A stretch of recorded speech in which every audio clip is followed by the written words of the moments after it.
Burma, Myanmar Rohingya মুসলিমদের উপরে নির্যাতন করেছে, মুসলিমদের উপরে হত্যাযজ্ঞ চালিয়েছে। ফিলিস্তিনে মুসলিমদের উপরে নির্যাতন করছে। কারা করছে? ইহুদিরা। 180 কোটি মুসলমান মারছে কয়জন? 10 কোটি বৌদ্ধ সম্প্রদায়, তারা মুসলমানকে রক্তযজ্ঞ নিয়ে তারা হোলি খেলছে। মুর্শিদাবাদ, গোটা মুর্শিদাবাদ মিলে যত মানুষ আছে গোটা বিশ্বে ইহুদির সংখ্যা এতটা। কোথায় 180 কোটি মুসলিম আর কোথায় 1.5 কোটি ইহুদির বাচ্চা। তারা 18 মাস ধরে মুসলিমদের নির্যাতন করছে। যুগ যত যাবে, আল্লাহ নবীর হাদিস অনুযায়ী আল্লাহ নবী বলছেন, সে মুসলিমের কিতাব ফিতানে আসছে 1824 নম্বর হাদিস, যে অচিরে তোমাদের উপরে এমন এক যুগ আসছে, এমন একটা সময় আসছে, যে ব্যক্তিটা বসে আছে তার চাইতে ক্ষতিগ্রস্ত ওই ব্যক্তি যে দাঁড়িয়ে আছে, আর যে ব্যক্তি দাঁড়িয়ে আছে তার চাইতে ক্ষতিগ্রস্ত বেশি যে দাঁড়ানো অবস্থায় চলাচল করছে। তার মানে যুগ যত যাবে তত মুসলিমদের উপরে ফিতনা ফাসাদ এরা বাড়তে থাকবে। আল্লাহ নবী বলছে, অচিরে তোমাদের পুরে এমন একটা যুগ আসবে যেই সময়তে মানুষ তাদের মূল সম্পত্তি হবে বকরি, ছাগল আর ভেড়া।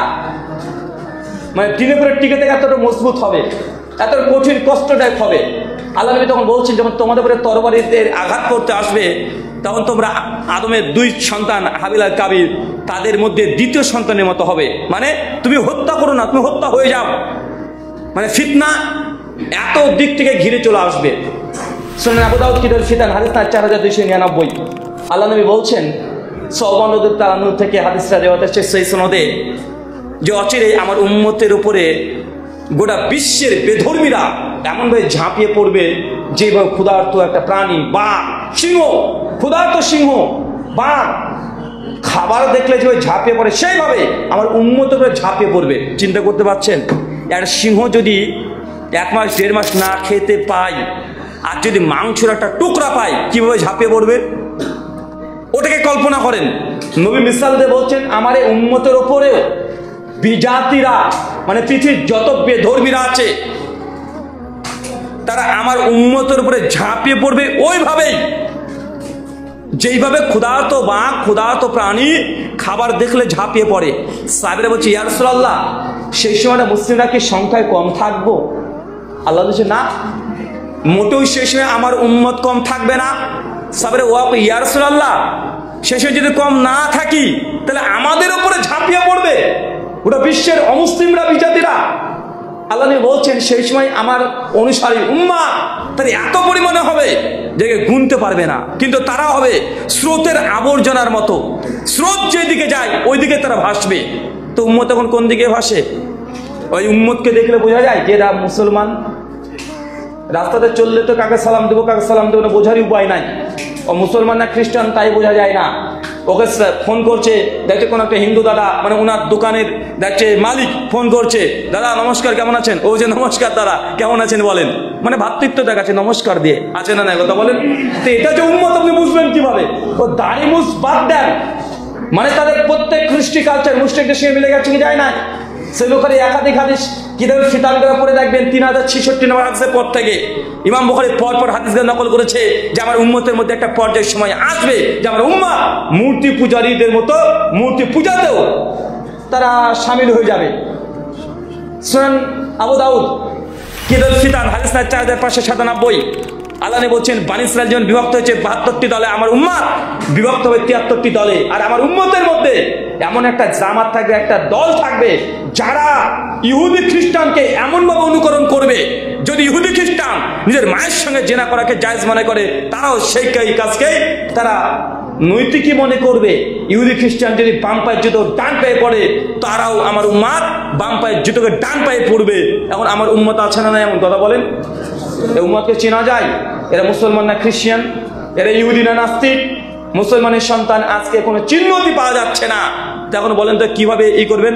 আল্লাহ নবী তার জন্য বলছেন যে আমার উম্মত সেই সময় মোটেই সংখ্যায় কম থাকবে না। আজকে মুসলমান সংখ্যায় কম নাকি রে ভাই? 180 কোটি। কত কোটি? 180 কোটি। 2018-তে বার্মা, মায়ানমার রোহিঙ্গা মুসলিমদের উপরে নির্যাতন করেছে, মুসলিমদের উপরে হত্যাযজ্ঞ চালিয়েছে। অং সান সু চি একটা মেয়ে মানুষ মায়ানমারের রোহিঙ্গা মুসলিমদের উপরে আক্রমণ করেছে না? রক্ত আর রক্ত সেই সময়তেও, যদি সোশ্যাল মিডিয়ায় এত তখন আপনারা ব্যবহার করতেন না, কিন্তু আমরা খুব ভালোভাবে আমাদের মনে পড়ে, মানে রক্ত আর রক্ত চতুর্দিকে। সব রোহিঙ্গা মুসলিমরা কোথায়, কিছু বাংলাদেশে চলে যাচ্ছে, কিছু পাকিস্তান, কিছু সৌদি আরব, কিছু ইন্ডিয়া, সব জায়গায় তারা প্রাণের ভয়ে পালিয়ে গেছে। মুসলমান 180 কোটি যারা সংখ্যায়, কারা হত্যা করেছে? কোন ধর্মের? বৌদ্ধ। ওদের সংখ্যা কত? 10 কোটিও না গোটা বিশ্বে, 10 কোটিও না। চীনে কিছু আছে, আর বার্মা মায়ানমারে কিছুটা অংশে আছে, ওরা নেপালে কিছুটা আছে, মাত্র 10 কোটি। মানে ছাগল হাতে গিয়ে গোদা দিচ্ছে। 180 কোটি মুসলমান মারছে কয়জন? 10 কোটি বৌদ্ধ সম্প্রদায়, তারা মুসলমানকে রক্তযোগ্য নিয়ে তারা হোলি খেলছে। আচ্ছা, ফিলিস্তিনে ইতিহাস ধরতে গেলে তো ওমর ইবনুল খাত্তাবের পরেই বাইতুল মুকাদ্দাস, টেম্পল অফ সুলাইমান যখন দখল করে নেয়, পরে সালাউদ্দিন আইয়ুবী রাহিমাহুল্লাহ তিনি যখন দখল করে, তারপরে আবার ইহুদিরা জবরদখল করে নিয়েছে। আজ থেকে 150 বছর আগেও মুসলমানদের নির্যাতন তারা করেছে না? দীর্ঘ 18 মাস ধরে ফিলিস্তিনে মুসলিমদের উপরে নির্যাতন করছে। কারা করছে? ইহুদিরা। গোটা বিশ্বে ইহুদি কত কোটি আছে জানেন? কে বলতে পারবেন?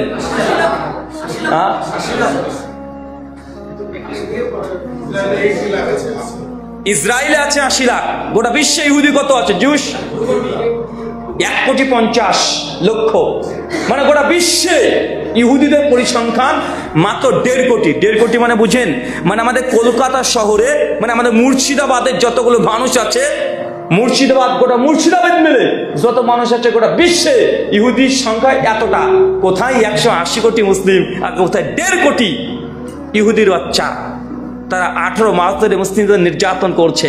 আল্লাহ নবী বলছেন, উম্মত তবে সংখ্যায় অনেক, গণনা করা যাবে না, তবে তারা হবে ওই যে স্রোতের আবর্জনার মতো। মানে আমরা হচ্ছে আবর্জনা। আল্লাহ নবী জানিয়ে দিয়েছেন কেন মুসলিম জাতির উপরে নির্যাতন হবে। 2টো কারণ বলেছে। এক, আমার উম্মত দুনিয়ার প্রেমে হাবুডুবু খাবে।